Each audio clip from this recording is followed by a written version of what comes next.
My name is Glenn Bogue, and I'm running for mayor of the City of Toronto from a very unique point of view.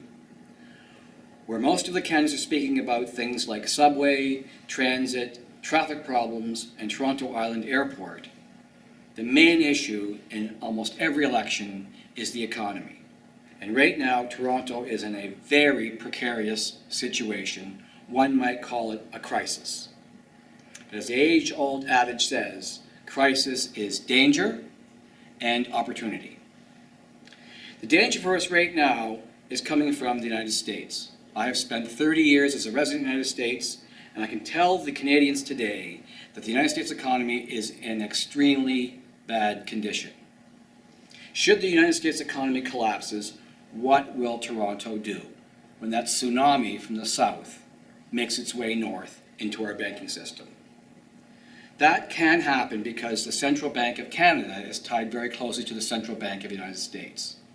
And that central banking system has left Ontario with a debt of $270 billion, a number that most people can't fathom and that most people can't do anything about because at home their household debt is 160% of their income. So they have to earn 60% more from somewhere in order to pay just their bills. And running around the City of Toronto this way after 2 jobs because the top 1% in the world and in Canada are controlling most of the wealth. And that's not fair. I am a lawyer here in Ontario.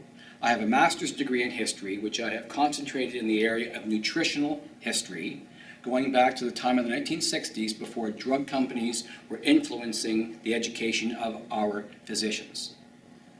I was also an Olympian, and I represented Canada in the 76 Olympics, worked in Ottawa trying to get a professionalization of the national track team, and I was the only person in Ottawa to try to stop Ben Johnson from leaving from Seoul, Korea before the steroid scandal would hit. Because I knew that it was improper to invest heavy monies in our athletes who were cheating and were going to be caught. So I'm somebody that you can trust. I'm somebody who has spent a lifetime designing solutions to these problems. And I have a program to bring Toronto out of a system that is clearly broken.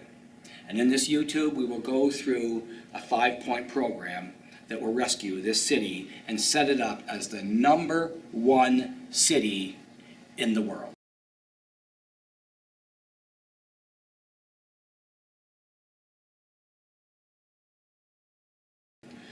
Let's begin with a brief history of government. In the last 200 years, we began with nation states,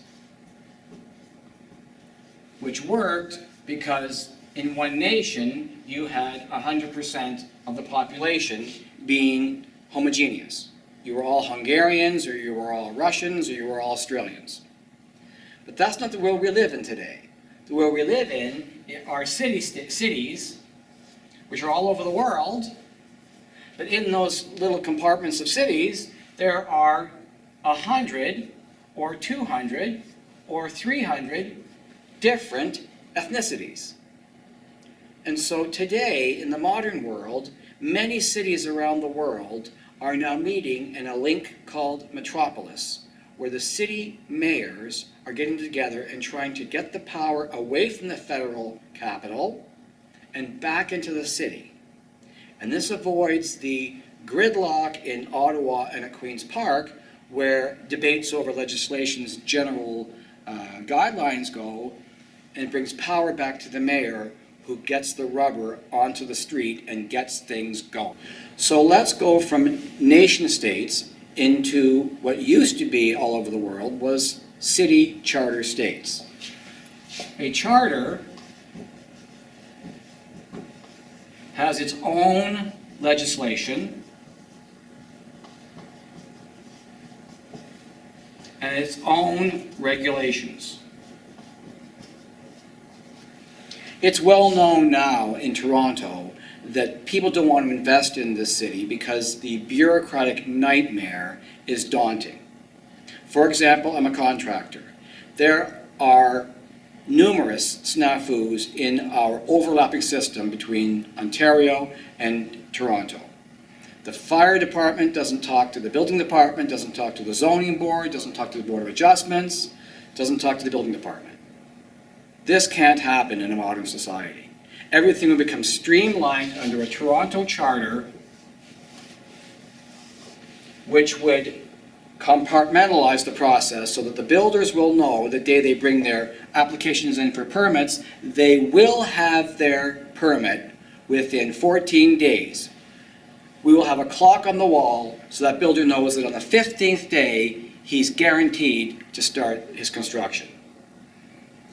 Any snafu that he runs into in the process, there will be a hotline to the mayor's office, and we'll have a special envoy to solve the builder's problem within 48 hours, because we all know that construction and housing drives the economy. So in the city charter then, Queen's Park and Ottawa are still respected, but the dog that's making the money, Toronto, is not wagged by the tail, Ottawa. Toronto's the dog, this is the tail, and the money that's earned in Toronto stays in Toronto. It is extremely important for the citizens to understand exactly what's going on with our budget. So in Ontario, the #1 expense every year is health.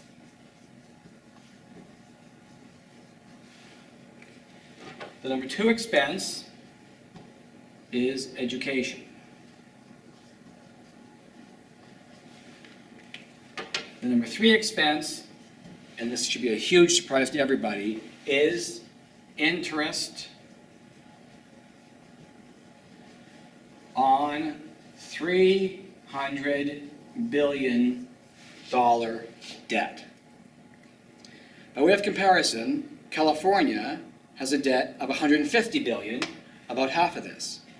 But California has a population the size of the entire country of Canada. It is currently impossible for Ontarians and therefore Torontonians to ever pay back this debt. I've written healthcare in red as well, because this one here in red ink, when you're making debt all the time under the banking system, this one, before too long, because there's a compounding interest, is going to surpass education and surpass healthcare and move to #1. When that happens, the money is going into interest payments to foreign interests and not into our health and into our education. Healthcare is in the red ink because when Toronto went into the bigger GTA, there was a move by Queen's Park to send to the city all the programs it couldn't afford because healthcare was taking up more and more of its revenues. This is happening because there is almost no health information in the preventative sense coming from Ottawa. In the education phase, that's in blue because your money must go first into education. So this should appear as education on top, #1. Education. And education has to primarily be in health, and then interest in some way needs to come back down to about the 10th position. Next is roads, etc., infrastructure, and how you pay for this is down at the very bottom.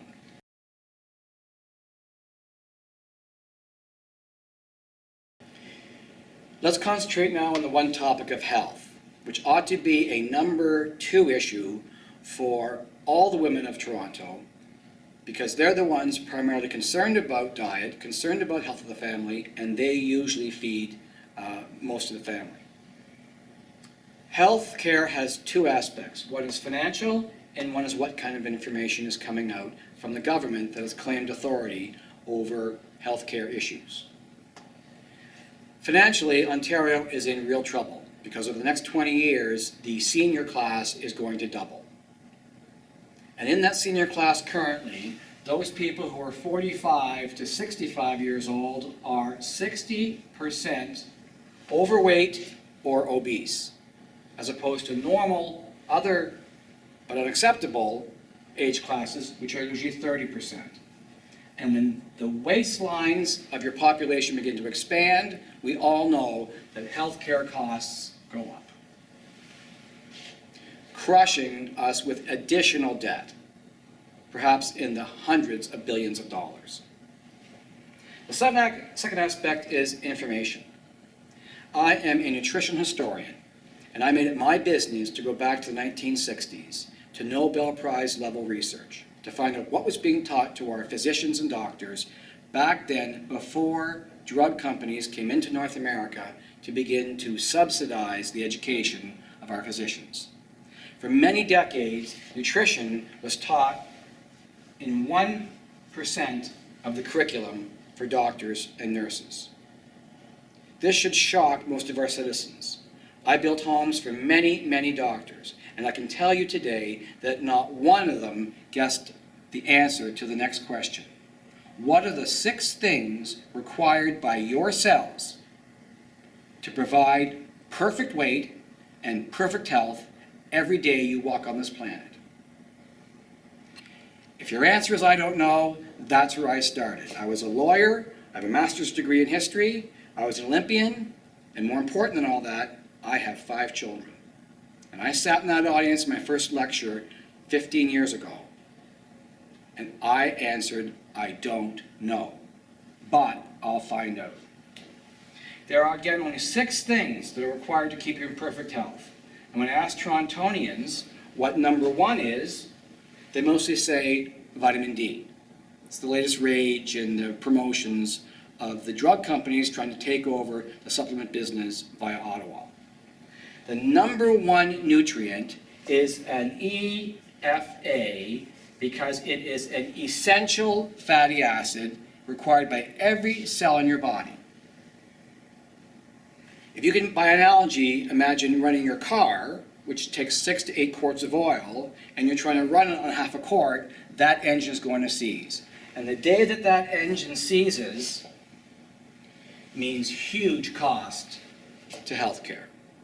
So let's begin with proper nutritional science being disseminated from City Hall.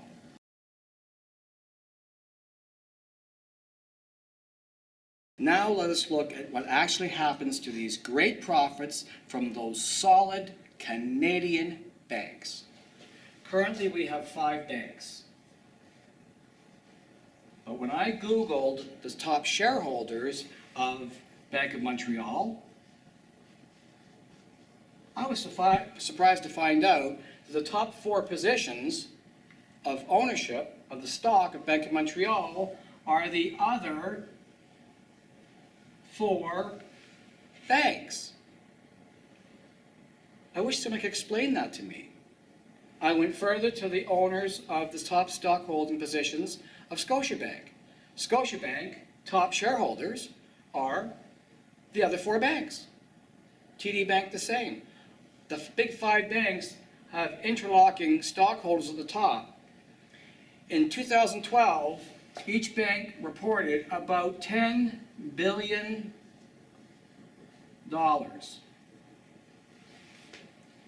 each. 50, more or less, 40 to $50 billion was earned in 1 year. If they are our banks and we own that money, then that $50 billion should have gone to pay down the Ontario debt or the federal debt. But it doesn't go there. That $50 billion goes to the current shareholders of a private bank.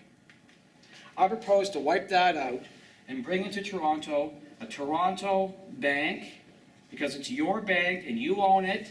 The interest will be 0.5%, just enough to run the bank. And of the Toronto bank, it will be backed by, it'll operate by 2 principles. One will be an internet coin called a T-coin, similar to the widening popularity of the Bitcoin and its imitators. For those who don't know internet currencies, they are not controlled by the City of London. They are controlled globally by the fastest computers every 10 minutes who can track the last few minutes of transactions. So it is totally dispersed over the world, the control of it. It's on internet, and the Communist government of China tried to crush it, and even with its tremendous government powers, it could not do it. But the internet T-coin will be backed in Toronto by our think tank. And the think tank is the engine of our prosperity in the event that the United States economy collapses. It is also no secret to anybody living on this planet that the two most valuable items for human beings coming up in the economy is going to be fresh water and free or alternate energy.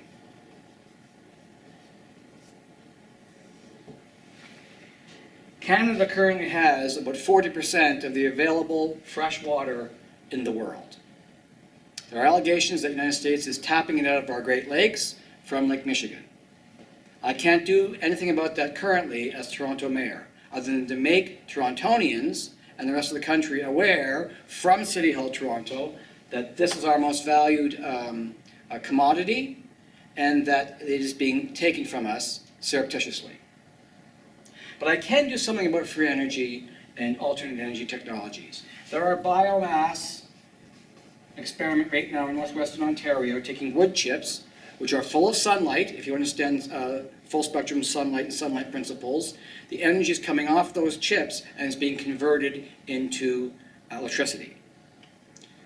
That also raised for those citizens the chance to change over their current facilities to alternate energies, which created many, many, many jobs in that region of Ontario.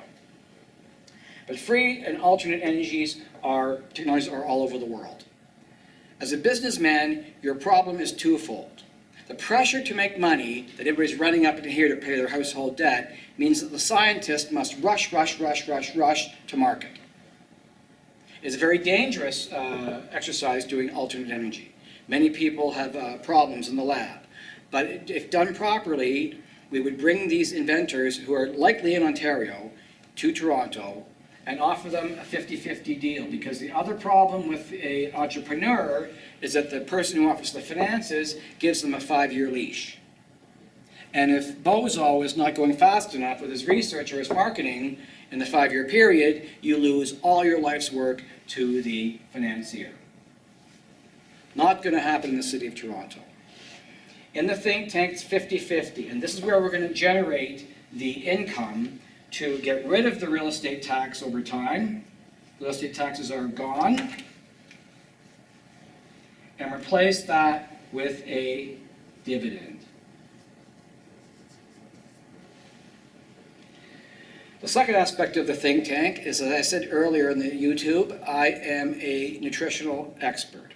I've gone to Nobel Prize level research, and I've combined this research into one cohesive information block, and that will be licensed to the City of Toronto, to the think tank, that our citizens can get it for free, who actually vote and are shareholders in the TO charter, but it will be accessed internet-wise through the rest of the world. So there's no mistake. If you want to live in perfect health, this is the program to follow, backed up by Nobel Prize level science. The third issue is probably the most fascinating for all mankind. Modern DNA proved in the year 2006, the National Geographic in Washington used DNA to prove that the first Adam and Eve existed. They were in Ethiopia in the year 200,000 BC. The first consequence of that is Darwin no longer has enough time to create 5 different races. Chinese scientists tried to disprove the theory in 2009, but to their credit, they proved that all the Chinese had the saliva marker for Ethiopia. Second aspect is that our genes were only using about 6% of its capacity. And right now, scientists know the energy levels in the environment are far higher. And the magnetic field is doing many different things. And it is my position that the females of our race have an extra sensory ability, which is coming into play only after December 17th of this past fall. So that technique will go into the new think tank. It is in fact the secrets that were kept in the Great Library of Alexandria. And what is not well known in the world is that when the Christians burned down the Great Library of Alexandria in 391 AD, the Egyptian priests promised that it would be rebuilt over the ocean, way to the west, in the land of the eagle, in the land of O-N. And the destiny for Toronto, Ontario, the meeting place by the waters, is to deliver in the land of On the resurrection of the Great Library of Alexandria for the rest of the world to come here and be educated.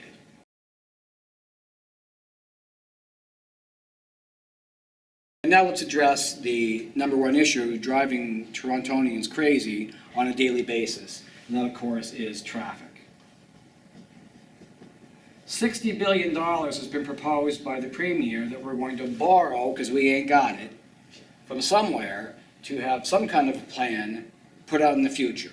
We need relief right now, and we need it inexpensively. The subway debate on Eglinton, or the light rail line for Scarborough, is doing nothing to help the dreadful 401, Gardiner Expressway, DVP, and the 427. Instead, I'm suggesting to Torontonians that the major arteries coming into Toronto from 7 to 9 in the morning and outbound from 4 to 6 in the afternoon become one-way arteries.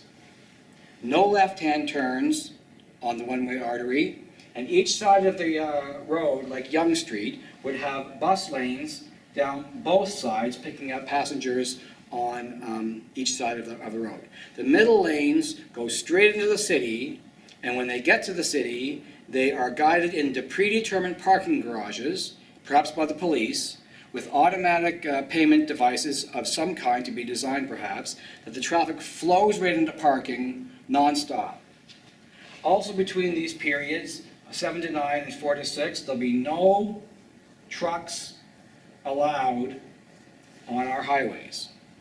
The people have to get to work between these hours, but trucking and commercial traffic has the ability to arrive at 9:03, finish by 3:59, perhaps start up again a second shift at 6:05, and that way we share the roads. Thank you for taking the time to listen to my presentation. These are the main issues that we covered. The first and most vital is to follow the rest of the world, but do it a lot better, in forming a city charter in Toronto that brings the legislative power and regulatory streamlining back into the city. Edmonton and Calgary have done this and renegotiated their position with Alberta in 2006. Montreal did it in 1960. Vancouver has done it. Winnipeg has done it. St. John's has done it. We're lagging a little far behind in this process, but we can do it much quicker, much more effectively, with a lot more impact. Secondly, new rules for construction. There is not one architect, builder, surveyor, supply house, anybody I've talked to in Toronto in the last 6 months that will bother to say a good word about Toronto City Hall staff and regulations. It is a discombobulated mess. By example, when GTA was created, it was redesigned from several different municipalities. The overlap in bylaws means that for one house I worked on, there were 6 different ways to measure the height of the building. What is the builder supposed to do? So, as we know, construction rules the economy, drives the economy, and all builders in Toronto know that they have my promise. They will have their permits, every single one of them, within 2 weeks of application time. Third issue, the traffic roads will be shared between trucks and commuters in a fashion that makes sense, and the one-way system with no left turns is far more efficient than we have now. I can drive home on westbound Gardiner at rush hour, jammed on the Gardiner, 2 lanes wide open going westbound on Lakeshore, But the 2 lanes coming into the city are empty. And I'm sure that happens throughout GTA.